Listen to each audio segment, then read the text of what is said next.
कराची में hill park के करीब पुलिस और शाहीन फोर्स से फायरिंग के तबादले के दौरान मुलजिम को जख्मी हालत में गिरफ्तार कर लिया गया है। मजीद अपडेट्स लेंगे डॉन न्यूज़ के रिपोर्टर मोहम्मद बिलाल से। जी बिलाल।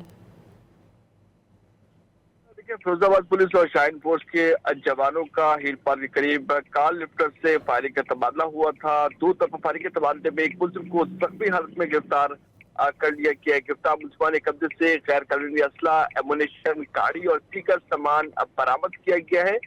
पुलिस हुकाम की जानिब से बताया गया है कि बरामद ऑल्टो कार डिस्ट्रिक्ट सेंट्रल थाना रिजविया के इलाके से चोरी हुई थी, जबकि वाक़े का मुकदमा 31/2026 जो है रिजविया थाने में दर्ज हुआ है। जबकि SSP ईस्ट की जानिब से बताया गया है कि मुलजिम की शनाख्त भी मुकम्मल कर दी गई है और जख्मी मुलजिम का साबका मुजरमाना रिकॉर्ड भी चेक किया गया था, जिसमें मुलजिम पहले भी गिरफ्तार होकर जेल जा चुका है, जबकि इसके दीगर साथी जो है वो फरार होने में कामयाब हो गए हैं। पुलिस हुकाम की जानिब से ये बताया गया है कि उनकी तलाश के लिए भी मुख्तलिफ मकामात पर छापे मारे जा रहे हैं। जी बहुत शुक्रिया मोहम्मद बिलाल आपका।